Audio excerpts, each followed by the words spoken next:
Hello folks and welcome back. You know, I have to give you a confession. We are about to move on to a section of the course here that I have personally been dreading. For about the past 3 weeks I've just been really dreading this because I knew that at some point I'm gonna have to talk about observables, observers and RxJS. It just has to be done. And you know, I can come on here and I can talk like this. Oh, hello, yes, print, echo, and here we go. I can do that tone, right? And I can pull it off and maybe I'll get a few thumbs ups. But I know that in the back of my mind, I'm going to be kind of going, this is bullshit, bullshit, it's all bullshit. And I thought, how am I going to teach something that A, is really complicated, and B, I'm not really into it, you know? I think it's one of the rubbish things about Angular actually. How do you do that? And I figured, well, maybe the best way is just to be honest. Maybe if I just talk to you like as if I'm talking to someone who's a best friend or something and we're going for a walk, you know, and I'm just going to tell you how I feel about this, and in fact I'm going to put it within the context of web development in general. Now, you do not need to agree with me. As a matter of fact, you don't even need to listen to this video. You can move on to the next video. There shall be no code and you're not going to miss anything. But what I am going to give you is a really clear explanation about what observables, observers and RxJS are doing, what they bring to the table, also how they fit into the general web development ecosystem as I see it. And finally, I think that if anything I'm saying has any credibility at all, then I hope that if you're watching this after, let's say, 2019, then maybe you'll be thinking, well, if this guy's saying this, then maybe other people think this, and maybe this is something that they'll change in the future. Who knows? Maybe they won't, I don't know. But they may change it. So, if you're still with me and you're not totally depressed yet, then let us begin. So let's talk about the web development scene in general, and forgive me if this is a bit slow and patronising, but it's complicated, right? So just stay with me here. When you think about web development in general, and I apologise for my loud breathing, this is a new microphone, maybe I need to change it. Well, we have core technologies and frameworks, okay? So an example of a core technology is Python or PHP. Anything like that, that would be a core technology. Actually, JavaScript is a core technology, okay? But then on top of those core technologies, around about the mid-2000s, actually around about 2006, everybody started going crazy for frameworks. So if you do a search for something like, here we are on Google, let's do PHP frameworks, and we'll do a list of them. And you'll find that there are tons and tons, well, there's someone who has 42 PHP frameworks, okay? And that's just PHP, and it's the same across the whole web development community. There are loads and loads of frameworks. Look at them all. I bet you've not even heard of half of these, you know? And these are all different frameworks, right? I'm sure you've heard of Laravel, Symfony, CodeIgniter and all that. Now, frameworks are okay. I like frameworks, I use them every day. Angular is a framework, but it's kind of an irritation to me. Not an irritation, but let me just see, JavaScript frameworks list. Okay, so let's see what we have here. Top 9, top 23. There's 100 plus JavaScript frameworks, right? So somebody has actually came up with 100 plus of them. I wonder if we're going to get that here. Yep, look at them all frameworks, right? Now, in my opinion, this is kind of insane, and it's probably not even necessary. Like, if we were to pick, I'm not going to pick on any particular framework here, but I guarantee there are lots of frameworks on this list. As I scroll around annoying you, maybe I should stop.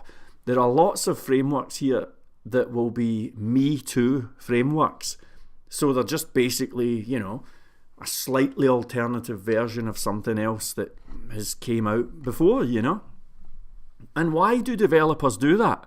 Why are there so many thousands of developers who are committed to building frameworks like this and publishing them and saying, well, here you go?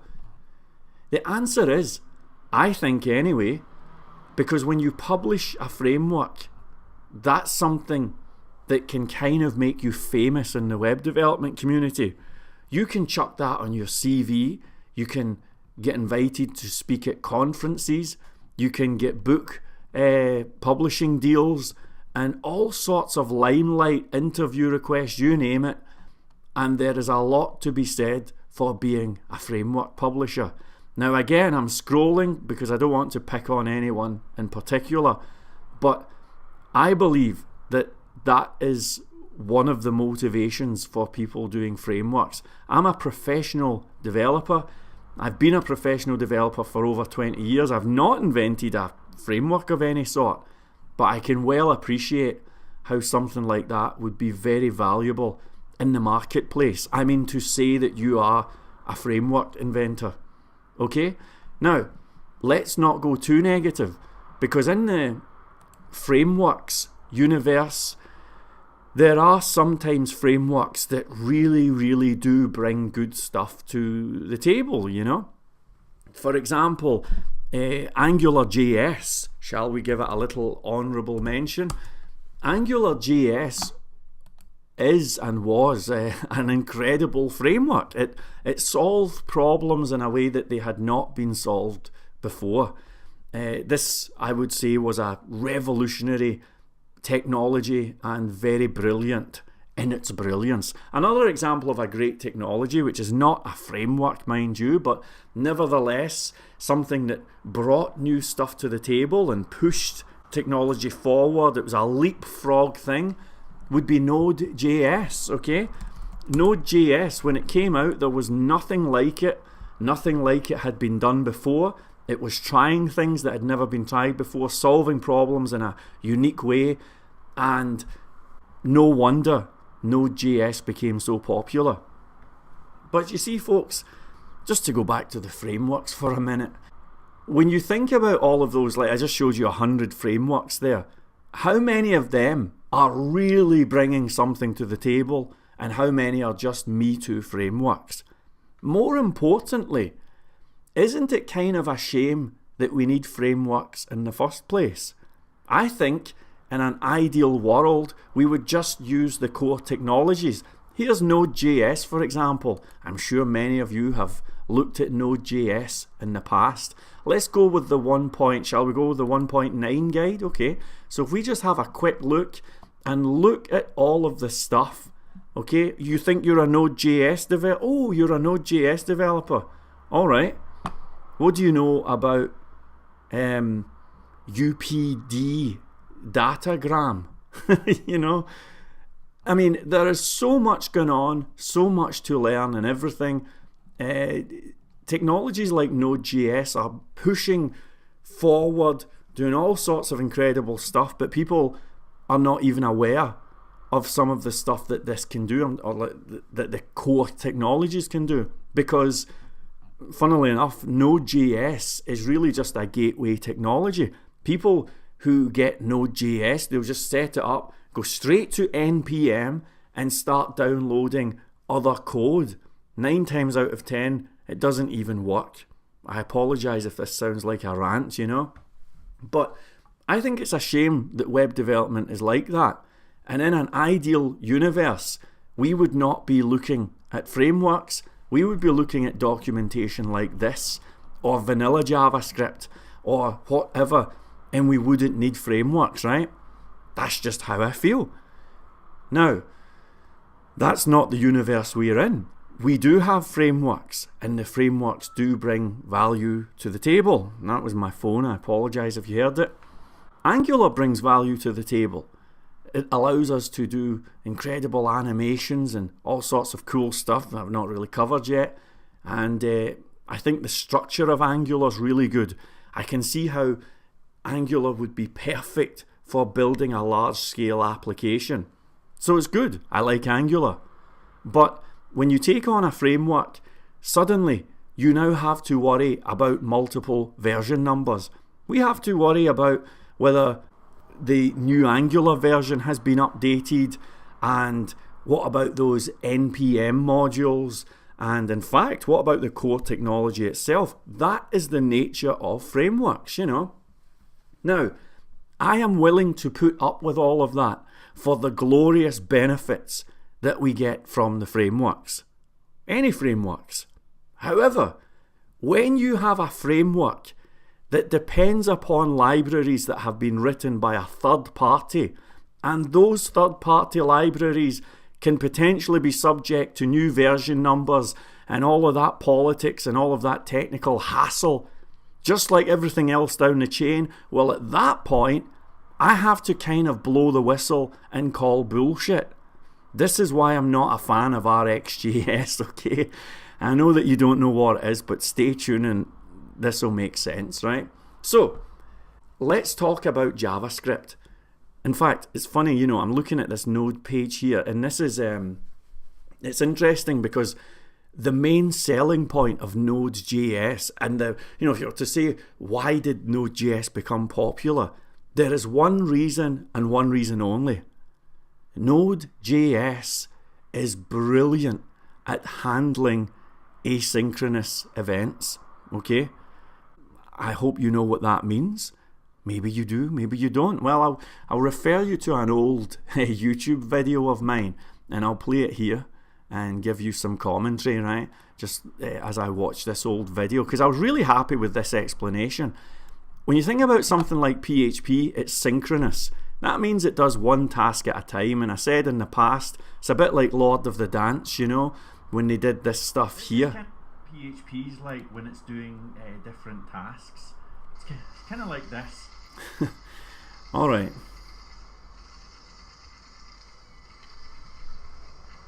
Okay, can you handle that? Alright, and asynchronous stuff, the kind of thing that Node.js is good at, is not like that. It's not one at a time. I said it's more like this. An app that was like dancing about. It's more like, this is the vibe. Okay, it's the village people. And I gave this analogy. So this would be what Node.js is doing, right? And you can see there's lots of different things going on. Each thing has, imagine the dancers are like tasks, you know, that are happening. And as you see, there is not much synchronization. They're all doing their own thing, working in different time frames. They all have their own vibe going on. But it can do that, and it can handle that. And it can do lots of things at once, which PHP, say, cannot do, okay? So this is how I famously described synchronous and asynchronous in the past, and I think it was good, you know. I was happy with that explanation, actually. Now, keep that in mind, because when you think about Node.js, right, if somebody was to say, you know, if you ask, hey Node guy, why did you pick Node.js? They would probably say, if they were going to say something intelligent, they would say, because Node.js is really good at handling asynchronous events, right? However, as much as that is the great selling point of something like Node.js, and indeed JavaScript, everybody says JavaScript's really good at this kind of thing. Well, the trouble is that as well as being something that it's really good at, it also happens to be like the worst curse that has ever befallen upon the whole language. Because over the years, there have been loads of attempts to deal with asynchronous code in a graceful way. And for some reason, I don't know why, but for some reason, the JavaScript community cannot agree on how to do this. So for example, back in the day, promises appeared, right? You've probably heard of callback hell. I'm not going to go into it, right? But promises appeared, and people were saying, oh, this is going to be great. We've got JavaScript promises. Now we can do asynchronous code. It's going to look beautiful. Everything is great, right? Then people started to say, nah, man, this is not cool. What we need is something else. So people started coming up with these modules with names like Bluebirds, you know, and these were designed, again, to handle asynchronous events. And that's all it's doing, right? Just trying to write code in a nice way for handling all of the village people stuff. And then later on, more recently, we had async await appearing. Here's an article on that. And when this appeared about a year or so ago, everybody was saying, oh, this is great. Yes, hallelujah. Now we know how to do this asynchronous stuff, and it looks fantastic. And here's some syntax here in case you can be bothered. Well, now the Angular community, in their wisdom, have decided that, well, actually, we're not going to use any of that. We're going to use another third-party library called RxJS to handle all of the asynchronous stuff. Now, forgive me, folks. Forgive me for what I'm about to say, but I think that's disappointing. And the disappointment doesn't end there. If you think that RxJS is just some little thing that you can grab 2 lines of code and away you go, forget it.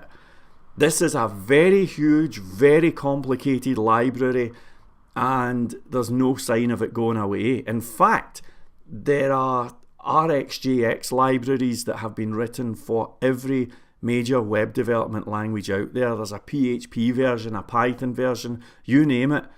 And whoever is behind this is really determined to basically stamp their mark on the landscape. And forgive me if I sound like an old fuddy-duddy here, but as a guy who has been round the block a few times, I can tell you that whenever these new solutions are presented, here we are, we've got a great way of handling it, whether it's some new NPM thing or whatever, it always has a vibe where, like, you've got these kind of hipsters from Silicon Valley doing presentations and saying, oh, this is awesome, you're going to love it, and never really justifying why.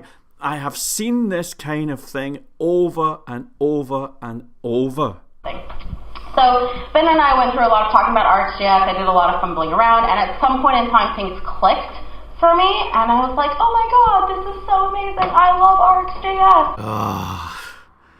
Doesn't it make you want to puke? Look, man, I apologise. I don't want to put you off anything. Angular is awesome, but I am calling bullshit on this, because show me a new framework or something that solves a problem that has already been solved tons and tons and tons of times, and I'm calling bullshit, I think it's a shame that Angular is doing this, that they are using a very complicated third-party library when it's doing things like HTTP requests and all the stuff we're going to be doing. I think that's really a shame. Framework makers, in my humble opinion, should stick to the core technologies. Life is complicated enough with that, and so forgive me, but my integrity cannot call a lie. I think that this is bullshit. However, one thing that I can do is I can teach this better than anybody. I'm determined to do that. Now, I've just looked at the clock and I've ran out of time, and I apologise, I've still not explained what they actually do. Well, I apologise. That is coming up in the next video. No more ranting or anything like that. And like I say, the one thing that I can do is I'm going to teach this well, and I'm not going to go really into detail. We'll just dip our toes in, take what we need and run away. It's going to be very fast and very simple, and we can do that. So thanks for listening to this rant. I'll catch you in the next video.